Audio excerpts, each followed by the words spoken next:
Lehen, Karmelek eta Eneritzek aipatu dute hainbatetan gaia ere hori zen eta murgiltzea, aipatu dute gogoeta eta gure artean prestatu, moldatu dugun tresna hortara dator.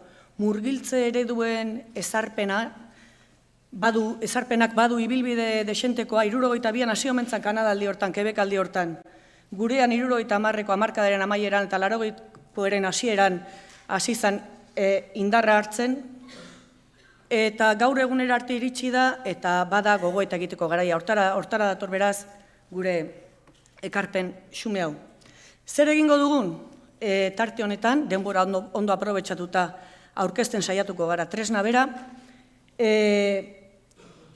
eta gero, badakizue hau eta gero atsedena egongo dela, hor indarrak hartuta etorriko zarete, eta hasieran eman zaizuen horri batean agertzen da, zuei esleitu zaizuen taldea zein aretotara joango den, eta hor elkartuta lantaldeetan izango duzue privilegioa, izango duzue primizia, izango duzue aukera, tresna horren zati bana hartu eta lehenbizi aztertu eta gero elkarren artean partekatzekoa. Ikusten duzue talde txikiekin eta hainbat atalen berri izan. Orain Iñakik aurkeztuko dizue tresna bera, eta hor ikusiko dituzue laburdura batzu daudela. Badakigu zuek adituak zaretela eta badakizuela zer den H1, badakizuela zer den H2, badakizuela zer den HKG, ezpa. Hizkuntza komunikazio gaitasuna, lehenengo hizkuntza edo jatorrizko hizkuntza, bigarren hizkuntza edo eskolan jasotako hizkuntza edo eta gero IHP hizkuntza proiektua, IHIP hizkuntza proiektua, hainbeste aldiz agertuko dana tresna honetan, ICP ikastetxeko kurrikulum proiektua eta azkenik PD eta bestelakoak, PD, pedagogia, programazio didaktikoak. Beraz, Iñaki zertan arituko dan, aurkezten, eta Karmeletan Eritzek ere errepaso txiki bat eman badiote murgiltze prozesuen undinorakoaz eta ezaugarria garai batekoak eta oraingoak, baita ere Iñakik berriro ekarriko dizkigu gogora, eta azkenian zehaztuko dugu zertan izango dan gero talde txikietan egingo dugun lana. Beraz, aurrera Iñaki.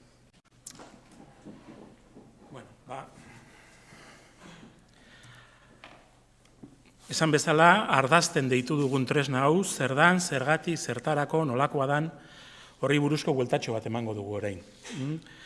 Ardazten euskara ardatz duen ikastetxearen murgiltze prozesua hobetzeko gogoetarako tresna. Eta, esan bezala, gogoeta tresna izan nahi du, hori da murgiltze prozesuaren inguruan gogoeta egin nahi duten irakasle taldeentzako eskaintzen zaien tresna. Tresna luzea eta zabala da, hori da, gauza alderdi askori erreparatzen diona, eta agian bere osotasunean kolpe bakarrean edo kolpe berean landu ezin dana.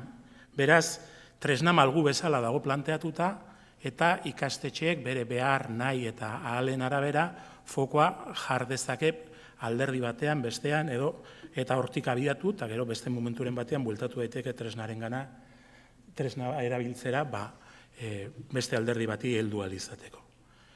Karmelek eta Eneritzek behin baino gehiagotan proposatu diguten bezala, da tresna bat egiten ari garen lan hori aztertzeko, horren inguruan gogoeta egiteko, hausnartzeko, hobetzeko aukerak identifikatu ahal izateko eta hobetzeko moduak adostu ahal izateko.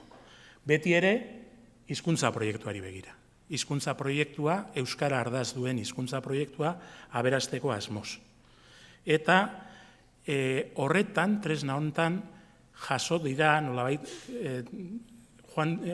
islatu dira urtetan zehar ikastetxetan, hemengo ikastetxetan, baina beste zenbait herrialdetako ikastetxetan, izandako esperientzietatik ekarritako ideiak, ekarritako ekarpenak, ekarritako irizpideak. Beraz, ibilbidean ikasitakoaren nolabait sintesi bat ere izan nahi du neurri handi batean. Ze egia da, eta Karmelek eta Eneritzek horretan asko insistitu dute, 30, 40, 55, segun eta murgiltze prozesuekin edo ikasle erdaldunak eskolan euskaraz eskolatzen euskaldun duala izateko, urte asko daramazkigu hemen, gauza asko ondo egin ditugu, eta egoera komplejo bihurtu zaigun honetan, importantea da ondo egindakoen kontzientzia hori izatea. Jatorria, Katalunian duela dozena erdi bat urte sortu zuten EINA de diagnosi, programa de inmersión linguistikoak edo murgiltze programaren ezarpena aztertzeko tresna batian dago. Haiek 2007-2013 bitartean murgiltze programa eguneratzeko egitasmo ambizioso bati egin zioten eta zenbait ekimen izan zituzten hor bertan, eta besteak beste tresna hau sortu zuten guk. Tresna ezagutu, hasiera batean euskaratu egin genuen, baina iruditu zitzaigan gurera ekarri baino lehenago interesgarri izango zela egokitzea. Eta normalkuntza aholkularien talde bat hortan ibilegea, urte eta piko azkenean, ez da? Eta ia, esan dezakegu, egokitze prozesua ia bukatuta daukagula. Ia bukatuta, momentuz beta bersioa bezala aurkeztuko dizuegu, eta gero, egingo duzuen azterketa horretan ere galderak, zalantzak edo ekarpenak egiten baldin badituze, horiek aintzat hartuko ditugu azkeneko bersioa prestatzeari begira. Tresnaren asmoa hori da, Euskara ardaz duen ikastetxearen hizkuntza proiektuan erreflexioa laguntzea eta nolabait hizkuntza proiektu horik aberazten laguntzea eta gure eguneroko praktikak ere aberazten laguntzea murgiltze prozesua zaintze aldera. Hemen ikusten duzue, haiek erabiltzituzten irudiak, gero ere berriz ere hartuko ditugunak. Eta zergatik zertarako jarri orain begira da murgiltze prozesuetan. Zer da horretara eraman gaituena. Eneritzek esan duen bezala badirudi, azken lau bost urte hauetan horretara berriz ere begira jarri gehala. Batetik, lehenengo ideia, murgiltze prozesua da gure hezkuntza sistemaren muina. Gure hezkuntza sistema dauzka ikasle guztiak elebiduntzeko, eta hori praktikan da ikasle guztiak euskalduntzeko eskaera, agindua, gizarteak hori eskatzen dio. Eginkizun hori, euskal zale garenontzako oso erakargarri izan daiteke, baina perspektiba profesionalentzako, edo profesionaletik begiratuta, irakasle guztientzako da desieragarria. Ze ikasle guztiak elebiduntzea, ikasle guztiak euskalduntzea, da ikasle horiei aukera berdintasuna, ekitatea, hasierako hitzaldian Luziak esan duen bezala bermatzea, gizarte kohesioan sakontzea eta hizkuntza eskubideen berdintasunean aurrera egitea. Esaten dugu murgiltze prozesua gure hezkuntza sistemaren muina dela, izan ere gure ikasletatik, 4 ikasletatik 3 gutxienez murgiltze bidean da. Hori da, eskolan euskaraz eskolatzen da, eta euskara 2. edo 3. hizkuntza dauka. Eta lehen, baino, egoera konplejoagoan bizigea.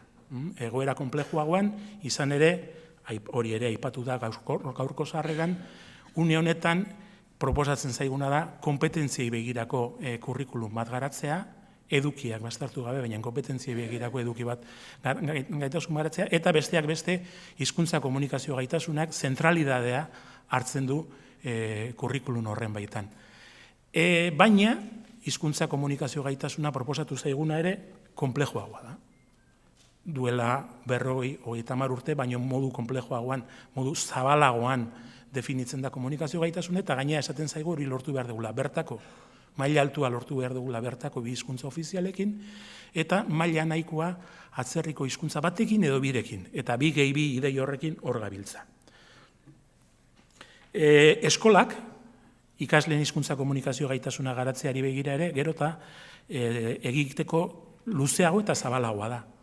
Ikasle ia gehienak 2 urtetik aurrera eskola sisteman sartuta daude, eta horietako batzu aurre eskolantan 6 hilabetetik aurrera, beraz, oinarrizko komunikazio gaitasunaren garapenean lehen baino eskolak esku hartze zuzenagoa dauka, eta gaina kuantitatiboki ere, edo kualitatiboki ere, eragin zabalagoa dauka. Momentu honetan, sensazio dauka, ez dakit egia izangotetan, baina eskolaz kanpo ematen den komunikazioa, ematen den interakzio linguistikoa, ez dela lehen bezain aberatsa. askoz gauza gehiago egiten dira komunikazio eta hizkuntzaren bidez etxe giroan.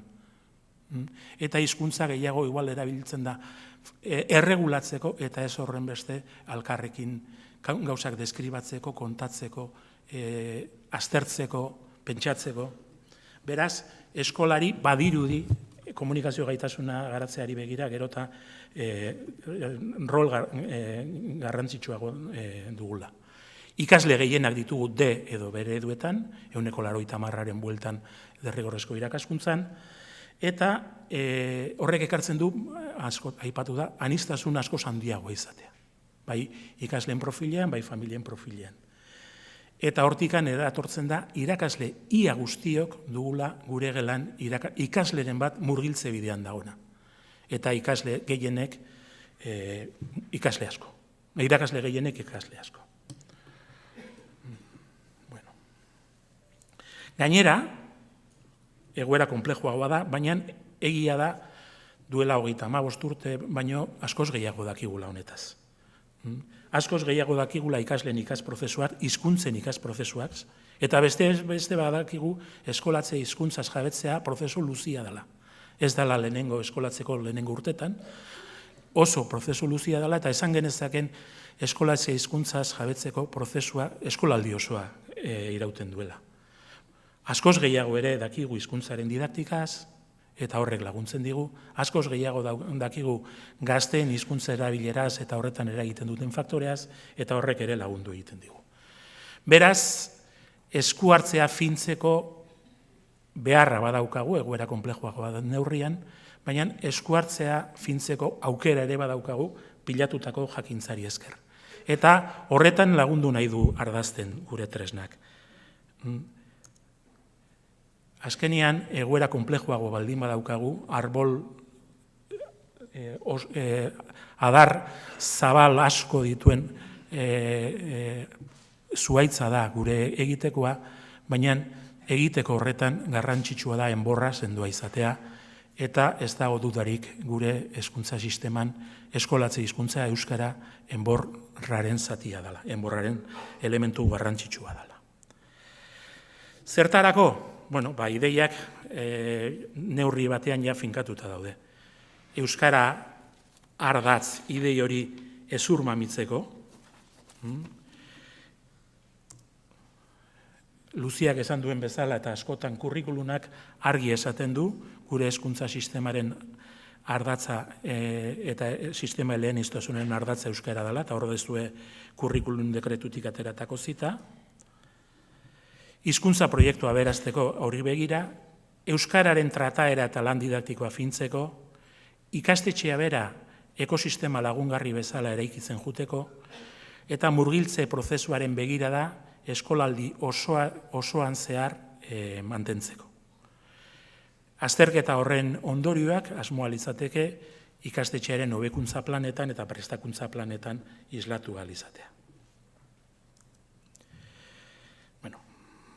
Idei errepikako izan daiteke, ezarpena zertarako, egungo ezarpena hobetzeko arrazoiak aipatu ditugu, egun erronka garrantzitsua dugu esku hartze fintzea, eta hortarako, esan bezala, garrantzitsua da alkarrekin hausnartzea eta erabakiak adostea.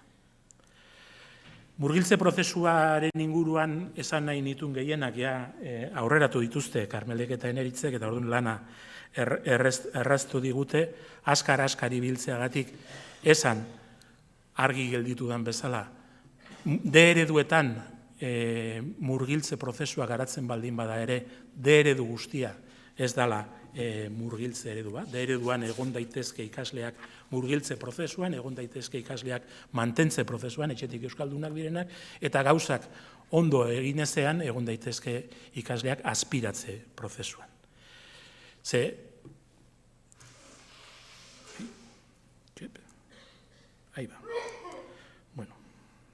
Markatu, diapo bat atera nahi nuen, ez da ateratzen.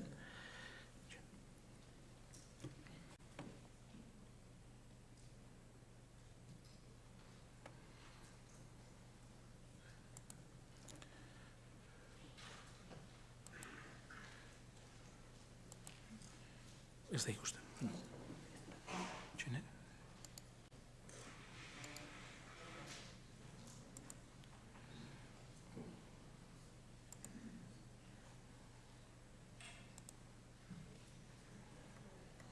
hasieratik joan beharko dut.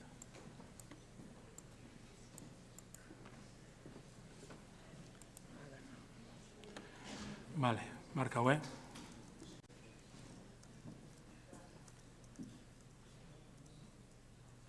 Vale.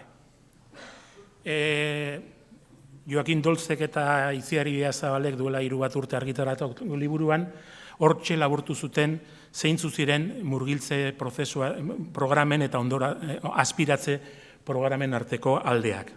Eta Karmelek argi esan duen bezala, murgiltze programa batek bilatzen duena personak elebiduntzea da, hori da aberaskuntza programa bada, izaera gehigarria daukana, familiek erabakitzen du programa horretan parte hartzea, irakasleek elebidunak dira, hori da ikasleen familia hizkuntza ezagutzen dute eta ulertzen dute ikasleek esaten dutena, gurasoek parte hartzen dute aktiboki prozesuan, ikastetxean ikasleen lehenengo hizkuntza errespetatu eta baloratu egiten da, eta baloratzen dana da, bigarren hizkuntzan egiten duen aurrera bidea eta ahaztu gabe lehenengo hizkuntzan egiten duten aurrera bidea. Eta ez, bigarren hizkuntzan dituzten gabeziak ez dira ebaluazio irizpide nagusi bezala.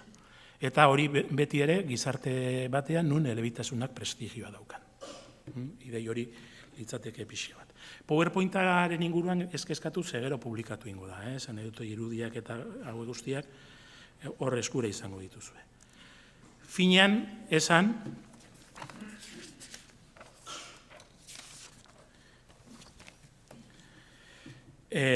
murgiltze programak, horrela definitu ziren, murgiltze programetan bigarren hizkuntzan irakasten dala, elebidun du nahian, bigarren hizkuntza hori minorizatua den egoeretan, eta bigarren hizkuntza dala, ikasleen bigarren hizkuntza dala aintzat hartuta. Irakasleak badaki ikasleen lehenengo hizkuntza, ulertu egiten du, eta garai batean esaten zen bezala, irakasleak jokatzen du ulermen elebidunarekin, baina ekoizpen elabagarrerekin hori da. Ikasleen komunikazioa aleginak jaso egiten ditu, eta berak euskaraz erantzun eta euskarara erakartzen saiatzen da. Bigarren hizkuntza, ikasleentzako bigarren hizkuntza den hori erabiltzen da ikasgaiak ikasteko, eskolatze hizkuntza bezala, baina kontutan hartuz, ikasgai horiek lantzeko behar duten hizkuntzan eta ikasgelan jarduteko behar duten hizkuntza ere landu egin behar dela, ereiki behar dela, ikasleen komunikazio gaitasuna gelan eta ikasketa jardueran aleitu ahal izateko. Borondatezko programa ziren eta metodologia egokitua zuten. Finean, identifikatutako giltzarriak, horietako asko eta asko aipatu ditu Karmelek, hemen izango dituzue, eta ikastetxeari dagokionez, izango litzateke eskolatze hizkuntza, xede hizkuntza dela, esan bezala irakasteko tresna edo bitartekoa bai da, baina aldi berean ikasi behar den hizkuntza, eta horrek eskatzen du trataera eta metodologia egokitua. Gela komunikazio gune bihurtzea eta komunikazio horretan ikaslei laguntza ematea, ikaslea jardule egile protagonista izatea, eta ikasleen arteko kooperazioa sustatzea, eta ikuspegi bikoitzetik lan egitea. Ikasgaia lantzen ari garenean, kontutan hartzea esan bezala landu behar dugula ikasgaiaren edukia, baina baita ere ikasgai eduki hori landu ahal izateko ikasleek behar duten hizkuntza. Eta horrek eskatzen digula komunikazio egoerak planteatzea, baina komunikazio egoera horietan jarduteko hizkuntza ere lantzea. Ikasleari dagokionez, esaten da, jarrera baikorra behar duela, eskola eta hizkuntzarekikoa, onartuat sentitu behar dela eta komunikatzeko bidea irikitat sentitu behar duela, gogoa izan behar duela eskolan integratzeko, hori da parte izateko, parte hartzeko eta ikasteko, eta rol aktiboa eta protagonismoa behar duela. Dena den, esaten da ere, eskolak ezaugarri horiek guztiak elikatu ditzazkela. Eta horrek eskatzen du, irakasle bidaide eta bidegile txipea piztuta daukana eta jardun bidea egokitzeko eta aberasteko aberastu ahal izateko bila eta gogoetan dabilena. Esan bezala, egoera... Esan bezala, egoera asko aldatu da, garai batean horretaz, Eneritzek esan zuen bezala, batzuk lan hontan, langintza hontan hasi ginenean duela 30 urte, beste batzuk gehixo igual,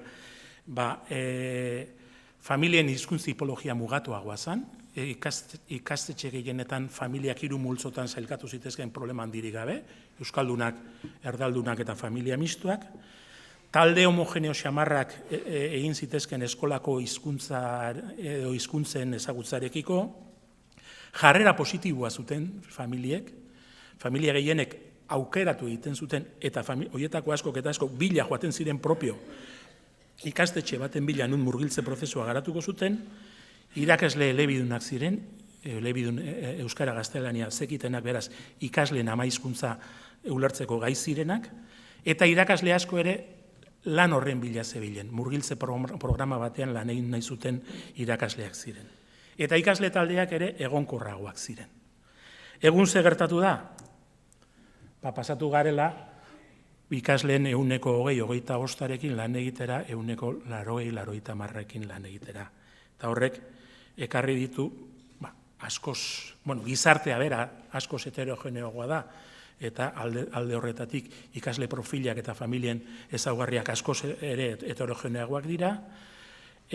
Askotan, familik ez dute aukeratzen murgiltze programa edo murgiltze eredu bat edo de eredu bat, baizik eta eskura dituzten eskoletan dagoen eredu bakarra da, eta irakasleak elebidunak badira, bai, euskara eta gaztelania badakite, baina ikasle askoren lehenengo hizkuntza ulertzeko ezin dute, lehenengo hizkuntza asko daude eskolan. Eta zenbaitetan ere ikasle taldeak oso aldakorrak dira. Ikasturtean bertan, baina batez ere eskola zehar asko aldatzen dira eskola taldea horiek.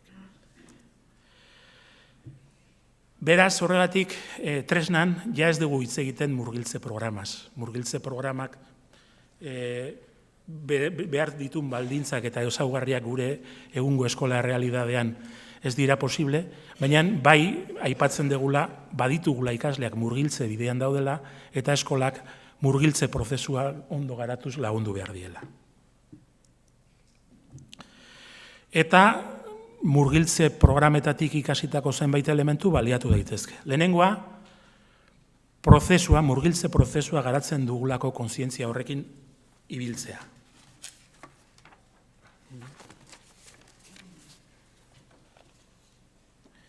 Txipak aktibatuta izatea.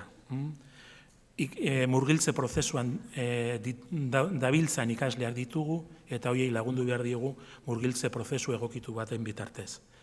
Horrek eskatzen du metodologia egokitzea eta gero Josunek aurkeztuko duen arkubidean agertzen diren elementu batzuk aipatuko ditut, input ulergarria, horren famatua da inputa, baina baita ere outputerako aukera, Karmelekin insistitu duen bezala, hizkuntza erabilera oinarri, esanahiaren negoziazioa oinarri, formari erreparatuz, interakzioa sustatuz, eta hizkuntza komunikazio gaitasunari bere osotasunean begiratuta, eta bere xikia osko trabetezen hori erreparatutaz. Motivazioa zainduz eta elikatuz, familiekiko lankidetza sustatuz, familiengan espektatiba baikorrak sustatuz, eta ikastetxea bigarren hizkuntza erabiltzeko espazio apropos bezala eraikitzez, hori da ikastetxean ekosistema lagungarri bat eraikiz. Nolakoa da tresna? Helburu bezala dauka, irakasle taldei gogoeta tresna bat eskaintzea. Errepikapena da hemendik aurrera. Murgiltze prozesuaren ezarpena egokitu ahal izateko. Eta horri begira gogoeta sustatzeko. Obertzeko alderdiak identifikatu ahal izateko, eta proposatzen zaiguna da, pentsatzea, murgiltze prozesu bat garatzeak zer eskatzen digun, eskola bezala zer egin dezakegun murgiltze prozesu hori hobetzeko, zer egin dezakegun ikasleen bigarren hizkuntzaren jabekuntza prozesu horretan edo eskuratze edo ikaste prozesu horretan laguntzeko, eta gure ikastetxean zein alderdi hobetu dezakegun. Eta uste, beti ere, eta honekin bukatzen dut ni eta ematen diot hitza Josuneri, murgiltze prozesua zubi bezala irudikatuta, lau oinarri sendo eduki behar dituena. Didaktika eta metodologia, motivazioa, lankidetza familiekin eta komunitatearekin, eta erabilera koherenteak. Horiek dira tresnaren ardatz nagusiak. Eta gazte euskaldun eleaniztunak lortzeko helburuarekin.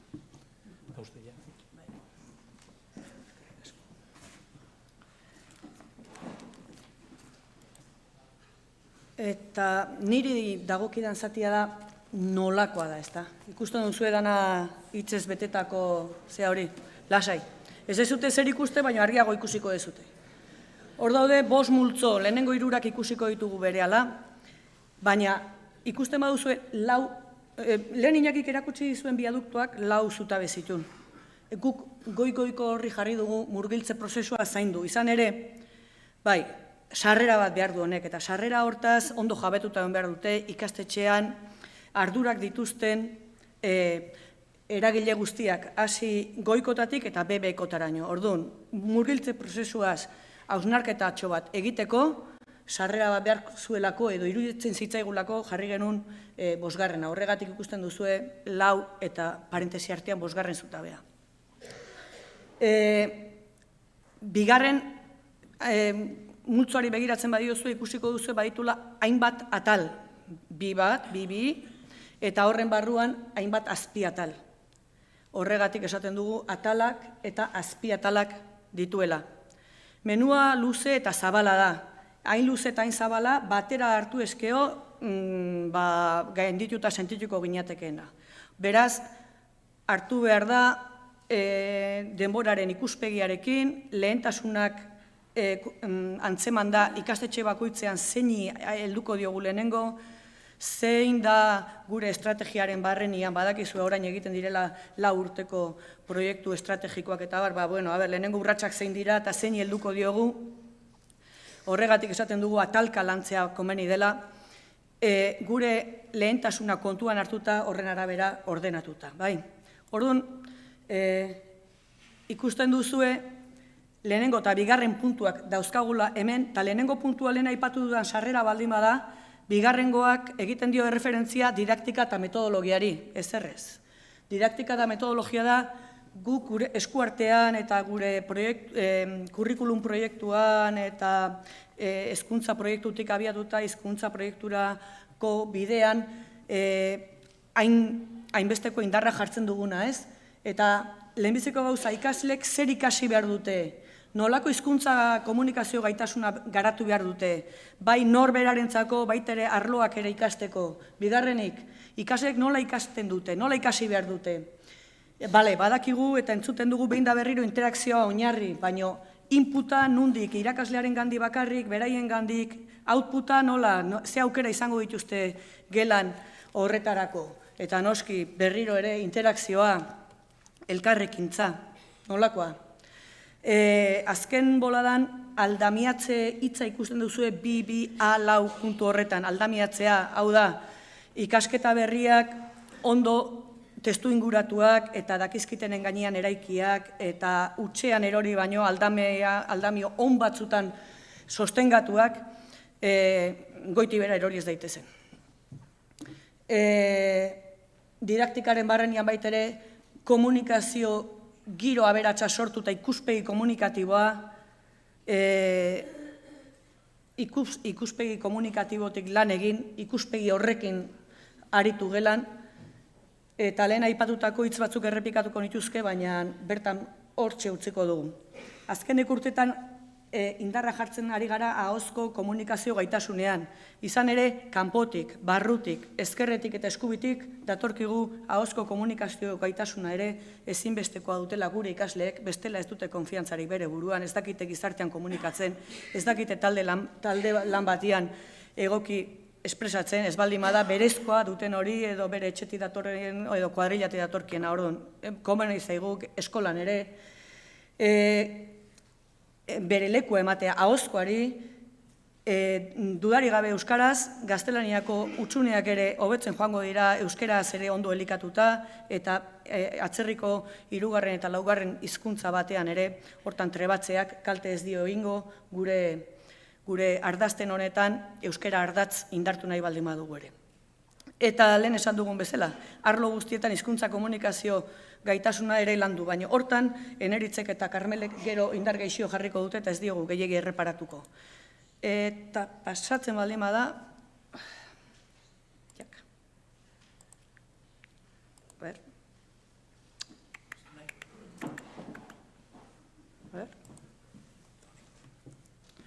Hobeto, bale. Hirugarren, laugarren eta bosgarren zutabeak, hirugarrena motivazio hori egiten dio erreferentzia, laugarrenak familia, lankidetza eta areago joan gaitezke komunitatearena ere bai, eta azkenean ikastetxeko hizkuntza erabilera koherenteak. Gero izango dezute aukera letra txikia irakurtzeko, eta ez naiz gehiegi zehatuko. Aurkezpena horrela da, lehen esan dugu, 5 zutabe eta bakoitzaren barruan 3 urrats. Ikusten baldin baduzue, lehenengo agertzen dena da baieztapen bat. Hau da, printzipio bat bezalakoa. Hortikan eratortzen da gako ideia bat, eta horrek ondorio bezala hainbat ideia iradokitzen dizkigu. Baina idatzita daude, orduan iradokizuna, baino gehiago ere bada. Bigarren urratsean behin hori ondo barneratuta, horrek ikastetxeari zer dakarkio, ze aukera ematen ditu ikastetxeak, oztopak ez ze aukera ematen ditu ikastetxerako, ze bide urratu ditzakegu, zeini erreparatu beharko genioke, eta azkenian gogo eta horren 3. urratsa izango litzateke adostasunak edo erabakiak hartzea ikastetxearen beharrei erantzuteko. Guk gure lantaldeetan, gero elkartuko zareten lantaldeetan, gogo eta gaia oso teorikoa da, beraz, ondo ulertzen saiatuko gara irakurketa partekatu eginez. Eta denbora baldin badukagu, hemendikan esplikatuko dugu nolako izango da. Eta bestela, zuen taldeko aholkulariak esplikatuko dizue, bale?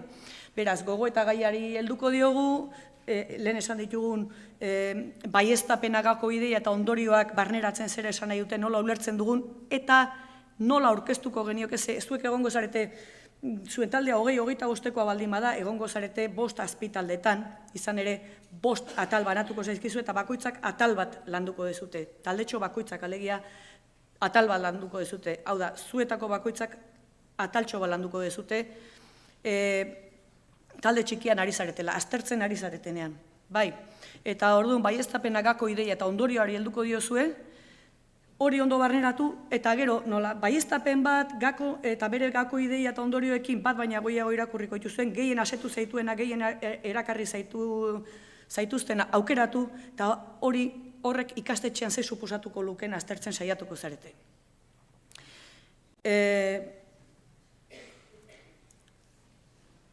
Azkenean, horrelako zerbaitetara iritsi beharko genuke, baina lasai, hau, denbora eskenita osatutako osatutakoaren adibide bada, ikusten duzue, baieztapenagako ideiak eta bar hor daudela, eta ikastetxeari zer ekar diezaiokeen, Iñakik esan duen bezala, beta bertsio bat badago eraikia, eta beta bertsioa denez, seguru zuei ere talde txiki horietan agian zerbait etortzen zaizuela burura, horren osagarri izan daitekena, orduan beta bertsioaren urrengo bertsioan ere izan dezakezue ekarpena. Horregatik, gero ikusiko ditugun tresnetan, hauek dira beste adibide batzuk, ez da, didaktika eta metodologia ikaslek zer ikasi, eta bar, aldamiatzeaz baita ere adibideak dira, bai.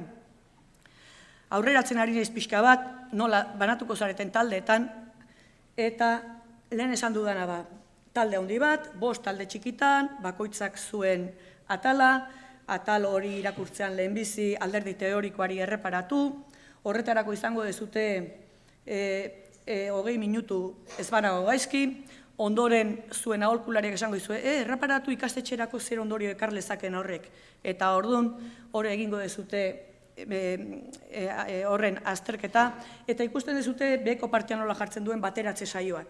Izan ere, talde txikietako horiek kolore bera duten besteekin elkartuko zarete, eta bakoitz elkartuko zareten bigarren taldea izango da adituen taldea, hau da, beren taldeetan aritu dira gai desberdinen batekin eta bateratze egingo duzue.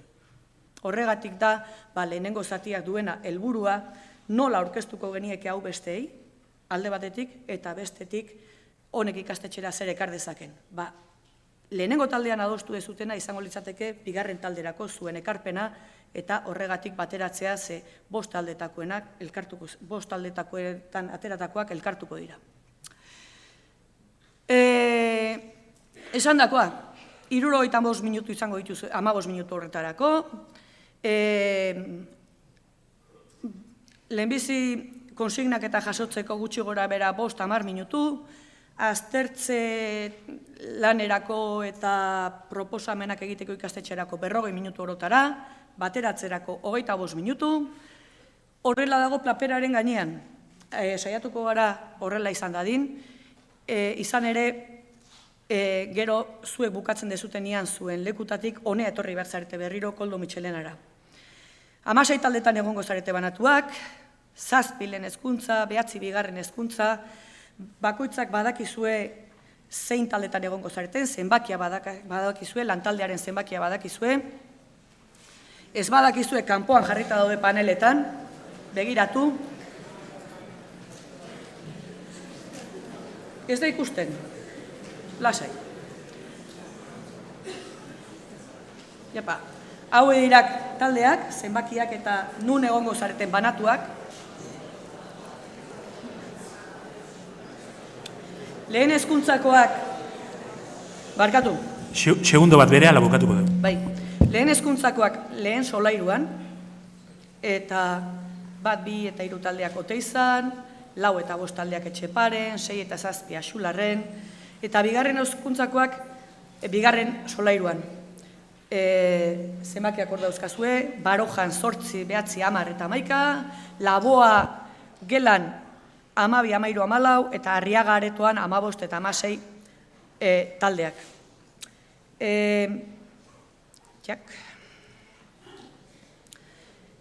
Landuko dituzuen atalak honako haue dira. Joaten zaretenean zuen taldera, batzuk egingo duzue input-outputa, zuen aholkulariak eskainiko dizuen.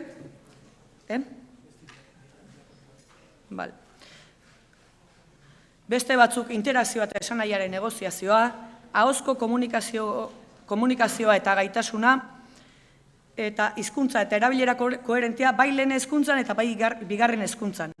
Eta gainera, lehen hezkuntzan familia eta bigarren hezkuntzan motivazioa. Bai, helburua esan dizugu zein den, 2 tresna banatuko zaizkizue, denei banatuko zaizue hor goien jartzen duen lehen horria, danak izango zaretelako idazkari eta bertan jasotzen joango zaretelako zuen ideiak gero bateratze talderako. Eta talde lanerako bigarren horria bakarrik izango du taldekide batek. Izan ere, bera jasoko ditu ardazten tresna hobetzeko, ze zalantza sortzen zaizkizuen, ze galdera, ze iradokizun, eta hori edanak oso baliagarriak izango zaizkigu guri, eta horri jaso egingo du aholkulariak. Lehenengoa ez bezala, lehenengoa zuentzako da. Beraz, hauxe izango da konsigna, iristen zaretenean, gogo eta gaiak irakurri, banan, esan nahiaz ondo jabetu, egingo duzue alako edo gure proposamena da behintzat egitea irakurketa partekatu bat, lehenengo irakurri hauts goraz, gero proposatu atalau, bigarren batek proposatu atalau nola aurkeztu bestei, eta hirugarren batek proposatu bigarrenaren azalpena fintzeko beste modu bat bururatzen baldin bazaio. Hurrengo atala hasiko da beste bat irakurtzen ahots goraz, proposamena egingo du haren jarraian dagonak, eta hirugarren batek horrela adostu dezakezue nola aurkeztu gero bateratze saiorako. Horri esan da bezalaxe 20 minutu dedikatuko dizkiogu, hurrengo 20ak izango dira ikastetxeari zer dakarkio edo ideiak hortxe bururatzen zaizkizuen edo, eta ondoren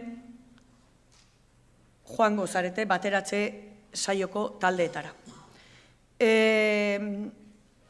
Honen helburua, lehenbizi, bide batez, lehenbiziko eta behin zuek ezagutzea da. Eta ondoren zuen ekarpenak balio du edozein modutara ere tresna fintzeko, ekarpenak jaso eta txertatzeko, beste buru askok, ideia askoz gehiago baitituzte horregatik. Gero honek jarraipena izango du, gure mintegi eta nola erabili dezakegun, gure lantaldean jarraituko dugu, eta azken finean iritsi nahi dugu tresna pixka bat findu eta behin findutakoan eta nolabait ere amaitutakoan egunen batian amaitzen baldin badabintzat, hezkuntza sailak argitaratzea eta gure ikastetxeetan erabilgarri eta eskuragarri izan dezagun.